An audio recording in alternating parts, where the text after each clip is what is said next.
my grandfather, his lessons and drive for justice are in me.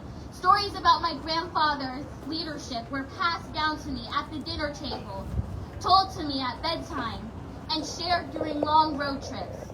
But most importantly, his lessons are passed down to me and young people across the country during moments in history like this one that call for all of us to work together and take action to correct injustice and advance equality.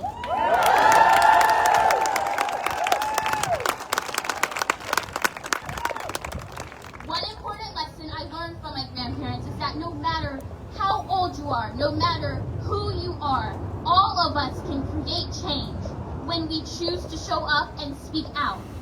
I'm speaking especially to young people here in Phoenix who have decided to show up on a Saturday morning to speak out and demand their senator. Senator Sinema protect their future right to vote.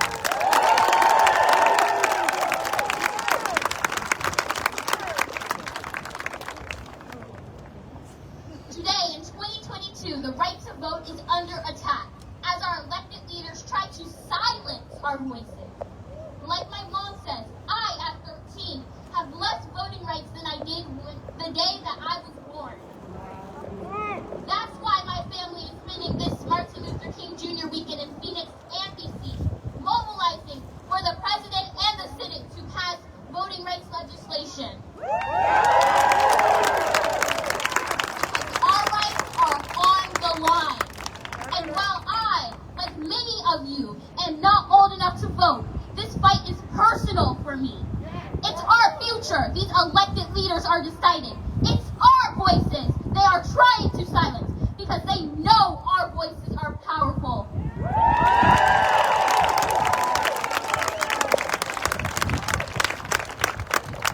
They may tell us hundreds of times we're too young to understand, but those who try to undermine our power do so because they know young people will not stand down in the face of injustice. If you, like me, can't vote just yet, let me tell you about some other ways you can fight for your future right to vote. You can write a letter to Senator Sinema. You can call her office and tell her that you want to see her choose your future over the filibuster. A broken rule that's been used to uphold slavery and segregation and block progress on civil rights.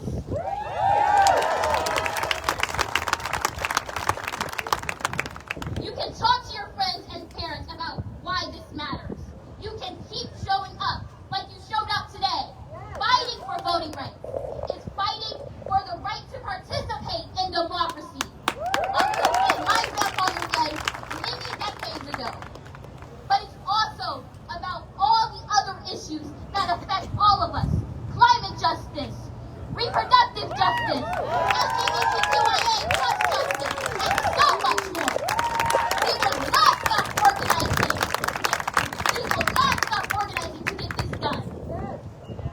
But for all the elected leaders out there who will tweet, post, and celebrate my grandfather, Dr. King, tomorrow, my message to you is simple.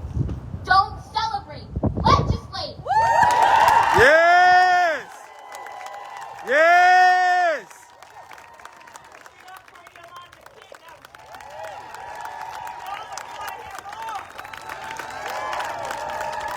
Senator Sinema must do the right thing this MLK Day. Senator Sinema, our futures hinge on your decision. And history will remember what you choose to make. That's right! So join me in demanding action for today, tomorrow, and generations to come.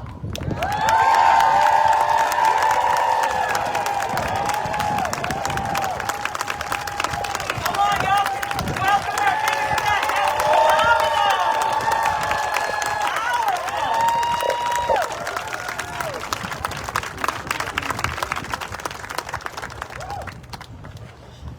We're now going to hear from Andrea Waters King, president of Drum Majors for Change. For decades, Mrs. King has been dedicated to serving humanity as a leader in the global fight against inequity, injustice, hate crimes, and all forms of pain. Throughout her life, Andrea has consistently worked on behalf of those who have been marginalized by helping them find and collectively use their voices for change. Today, she works to uphold the King legacy and encourage individuals to embrace their unique contribution to peace, justice, and equity of all. Let us welcome Mrs. King.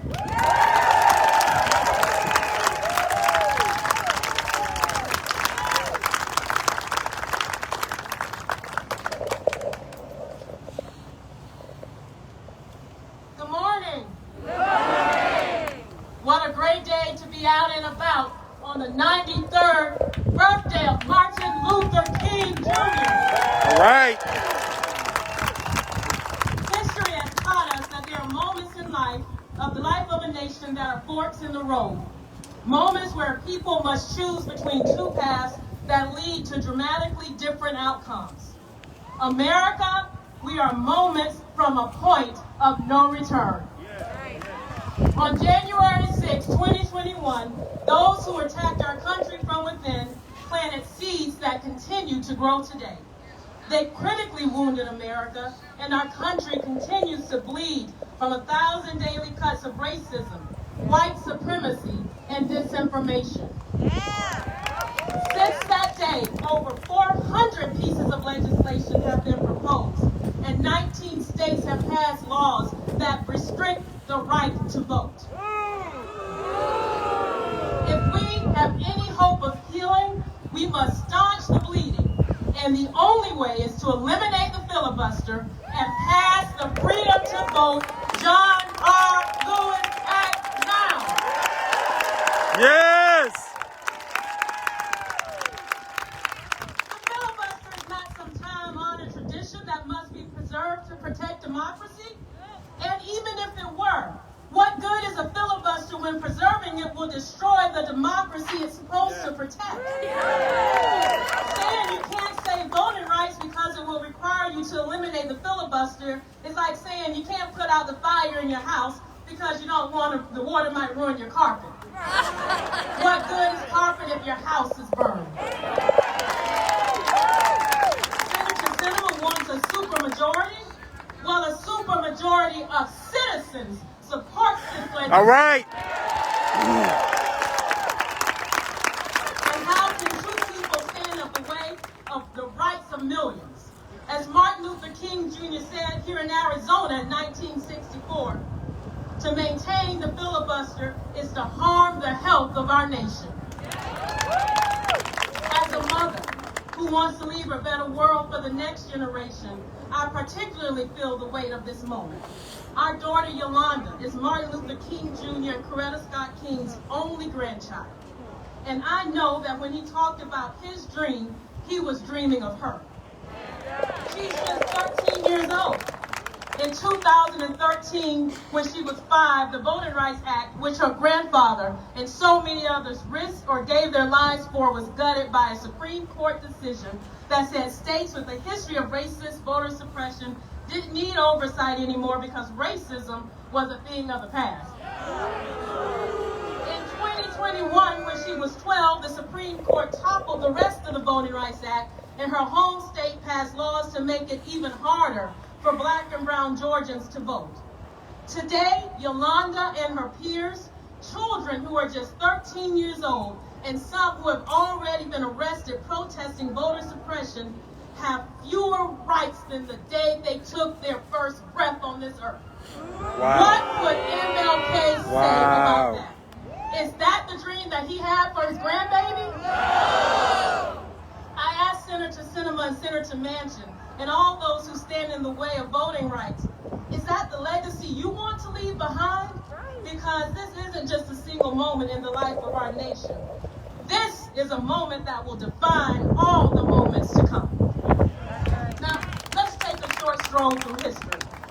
When the 1891 Civil Rights Bill was filibustered, do you know how long it took our country to come together and overcome our disease of division to get it passed? 100 years. 100 years of Black Americans being beaten or killed for registering to vote. 100 being so intimidated at polling places that many felt safe for staying at home. 100 years of Jim Crow. 100 years of poll taxes and ridiculous tests for black voters to pass. Tests that intentionally made no sense and had no correct answers. 100 years of fire hoses and billy clubs and the bite of police dogs. If Senator Sinema's position remains, she will extend that century of white supremacy's chokehold on our democracy. I ask again, is that the legacy you want to leave behind? Is that the beloved community of Martin Luther King Jr.? If so, tell it to the mother who will wait 10 hours to vote in Maricopa, children by her side, risking her job because she can't vote by mail. Tell it to the elderly Native man on a reservation in Arizona who will have to travel 20 miles to vote, even though he doesn't have access to transportation. Tell it to the grandmother in South Tucson who waits for hours only to find out that she's been kicked off the voter rolls and it's too late to do anything about it. There's no excuse for what Senator Sinema and Senator Manchin are doing to the American people. But we can't let go of hope because we've seen what President Biden and Senate Democrats can do when they commit. They delivered a historic bill that will improve our country's infrastructure, and that has me thinking a lot about bridges.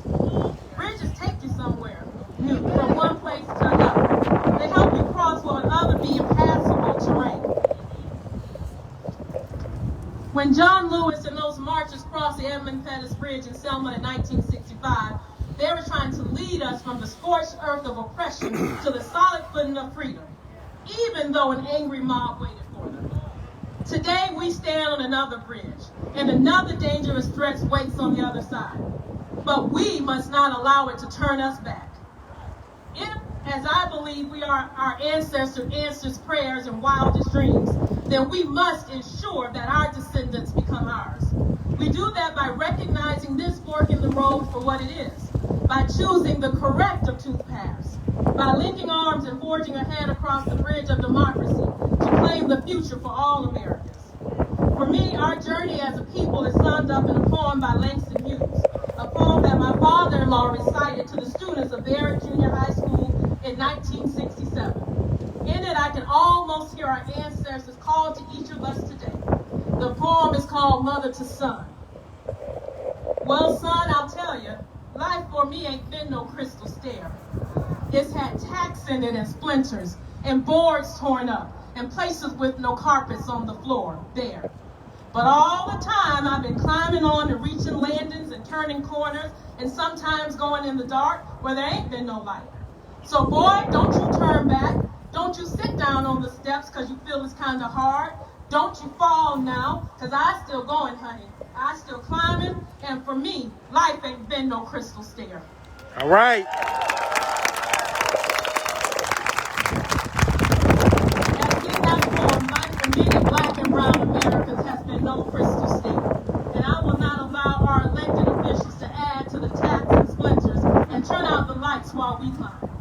As Dr. King told those young people that day, you have a responsibility to seek to make your nation a better nation in which to live, and to seek to make life better for everybody. He told them to always search for beauty and truth. If he were here today, I know he will look at our leaders in the eye and challenge them with those same words. Beauty and truth. Democracy over division.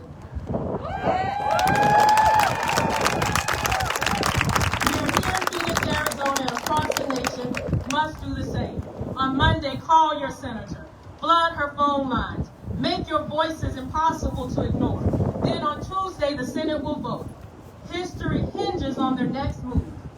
And no matter how we feel about everything that happened last week, what I know is that God always ends on all is well. And if all is not well, it's not the end. Thank you. Yes!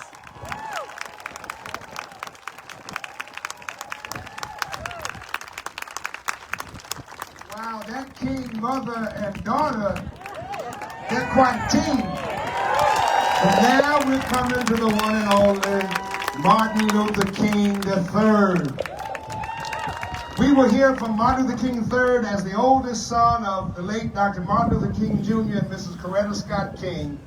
Martin Luther King III is a leader on the world stage, a peacemaker, and a negotiator of some of today's most critical and international platforms for social change.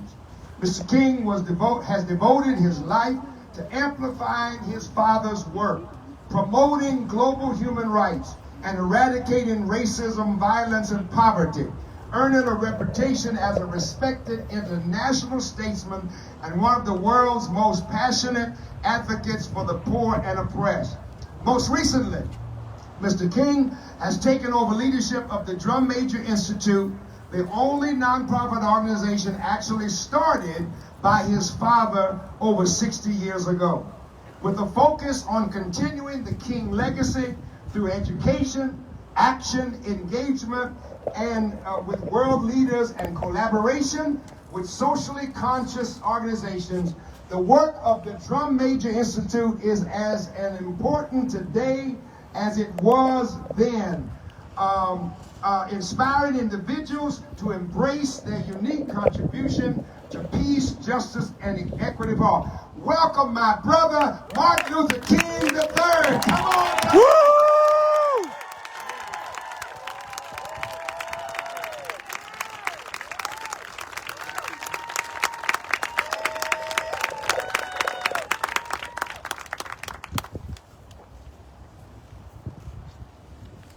Thank you, Dr. Stewart. And thank you for all the leadership over the years, and most specifically as the King Holiday was achieved in this great state of Arizona. I'd like to thank some of the hard-working people who have been on the ground here in Arizona, fighting to restore voting rights for the last year. The African American Christian Clergy Coalition. Yeah! Case United here. The Arizona MLK Celebration Committee. And so many more groups that help us keep our eyes on the prize. Thank you also to Representative Ruben Gallego,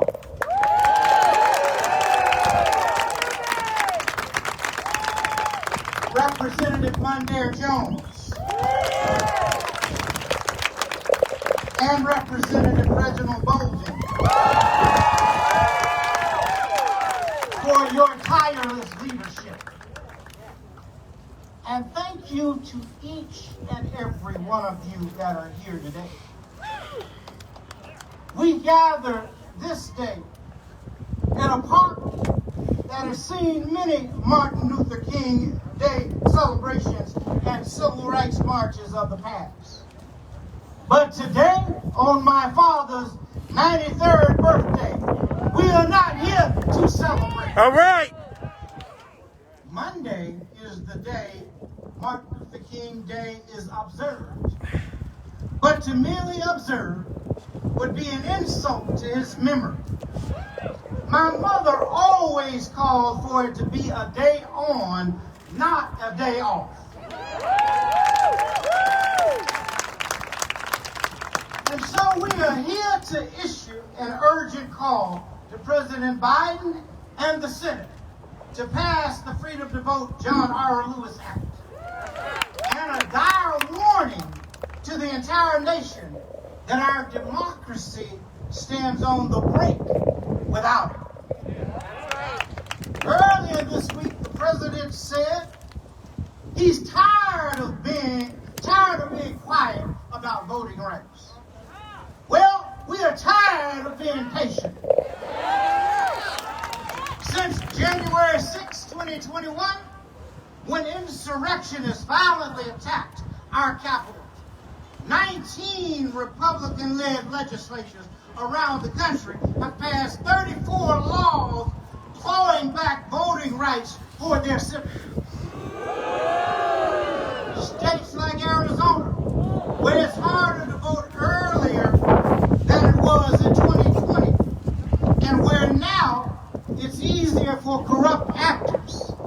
to interfere with vote talent.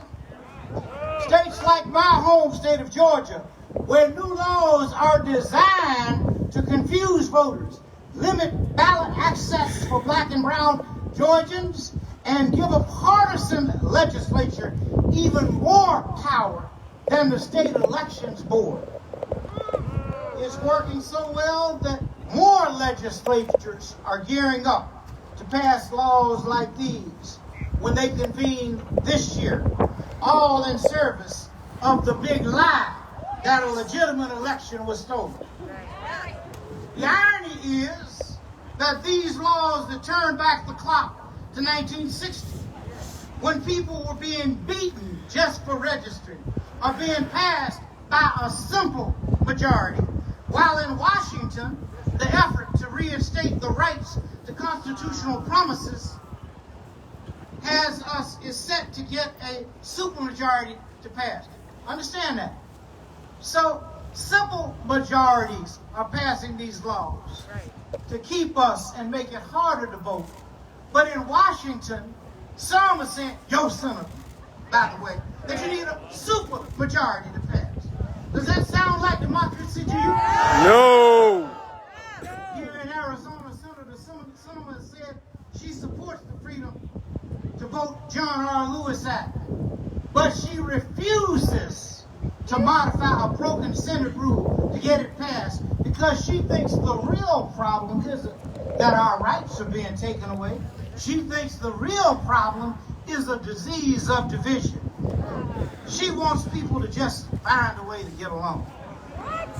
Now, my father worked to bring people together in his time, but he was no Pollyanna.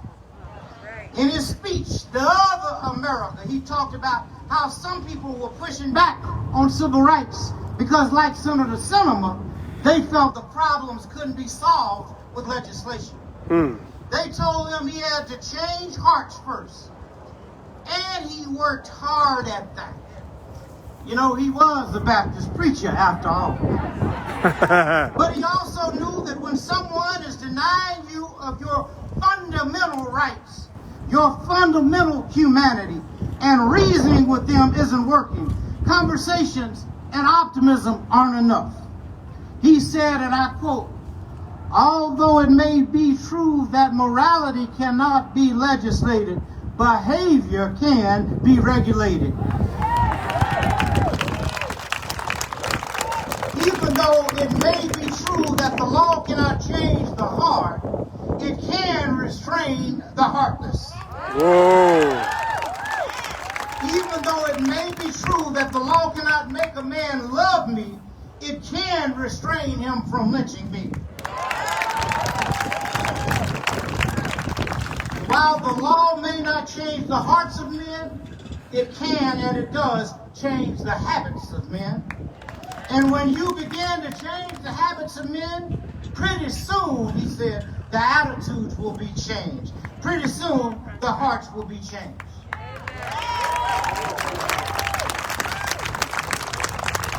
History tells us that when states want to engage in voter suppression, only a law will stop them.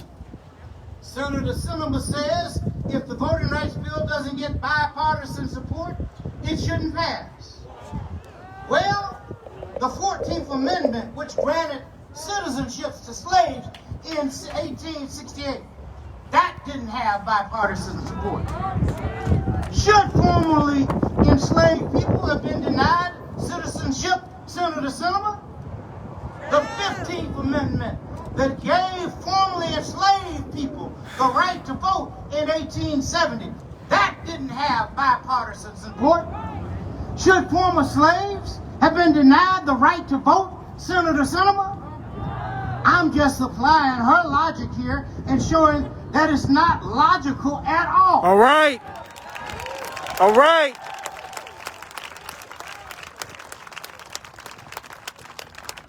Senator Sinema, the filibuster is sacred except for when it's not. In 2010, she supported using reconciliation to get around the filibuster and pass health care reform. Just last month, She supported an exception to the filibuster to raise the debt ceiling. But she draws the line at protecting the rights of millions of voters. All right. In essence, what she's saying is, I support voting rights, but not as much as I support the ability of someone to take those rights away, which itself is divisive and a partisan position. Filibuster is a meaningless Senate rule. It's a remnant of slavery used to block civil rights for generations. But she would rather stand with it than with fair, common sense protections for all of you, her own constituents. Senator Sinema is not playing some kind of long game with unity as the outcome. She is fast-tracking our country back to Jim Crow. And history, as I said earlier in the week, will not remember her kind. That's right. That's right. You know, 60 years ago, my mom and dad did work to bring everyone to this cause, Democrat and Republican. Right. In an ideal world, we could do the same today.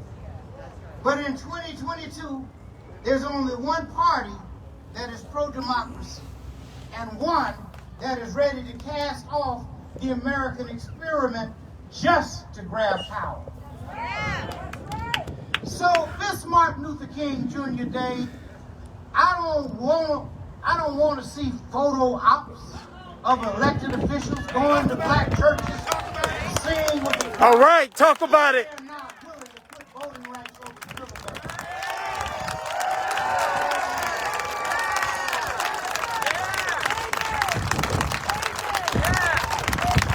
I don't want elected officials to post out of context quotes from my father, who was radically committed to fighting disenfranchisement if they're not willing to put voting rights over the filibuster. And I certainly don't want to hear any of our leaders say they support voting rights legislation while standing in its way.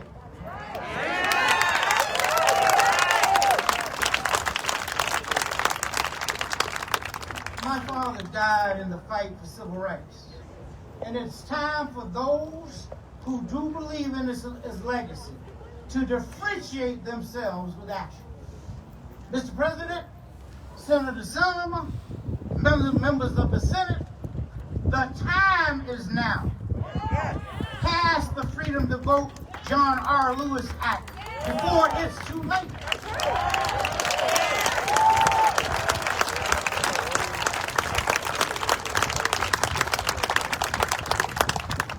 If you can deliver an infrastructure bill for bridges, what you did, you can deliver voting rights for all Americans.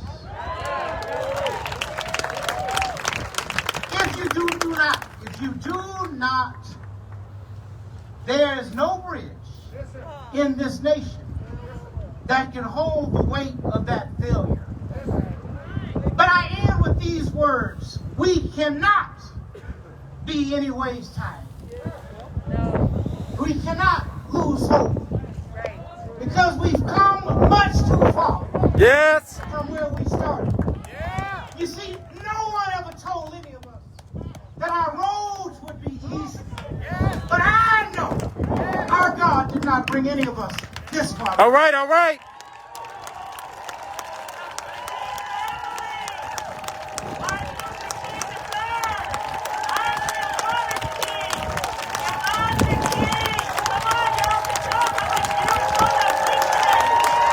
All right.